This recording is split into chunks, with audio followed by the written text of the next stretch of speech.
Thank you, Betty. I'm here with Acorda CEO Ron Cohen. And Ron, behind me, more than 2,000 companies are going to be meeting, looking for deals. What are you shopping around for, or are you on the market? Well, we are looking to bring in some products, as a matter of fact, and in particular, we are focused in neurology, and particularly multiple sclerosis, spinal cord injury, stroke.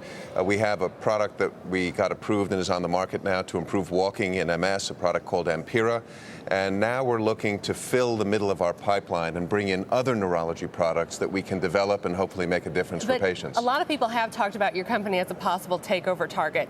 Is that a possibility? Are you off the market? You know, when you're a public company, as one of my friends likes to say, your stock is for sale every day. So that is something that is not in our domain. As a management team and as a board, our job is to build value by creating innovative new therapies that help patients, and that's what we do every day. A lot of talk is going to be going on here about price. Like you said, you've got a product on the market, Ampera. I'm pretty sure the price is about $30,000 a year. Correct me if I'm wrong. It's actually about $13,000. $13,000, yeah. Okay. So how biotechs have been criticized a lot for high prices. Do you think the industry needs to bring their prices down, needs to moderate how much they're charging for their drugs? You know, pricing is, it's an individual issue for each product. It's not really a question of price, it's a question of value. So if you have a drug that actually helps people with a disease that otherwise costs a lot of money for hospitalizations, for disability, for time off work, and so forth, and you have a drug that helps with that. Our drug, for example, helps people walk. It improves walking in people with that. It's a fundamental function. There's no other drug like it.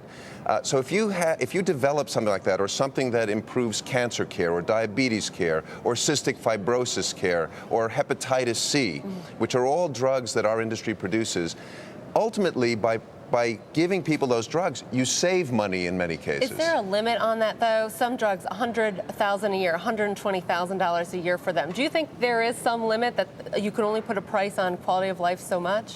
You know, every society has to make those decisions, and that has to be a dialogue among government, industry, regulatory or reimbursement bodies, patient advocacy groups, and in each case, those decisions have to be developed over time. That's not something that is going to be like switching on and off a light. Those are decisions that have to be discussed. Yeah, and I know your company just relocated their headquarters. There's a lot of states meeting behind me trying to woo biotech companies. What's one or two things states can do to bring biotech business to their states?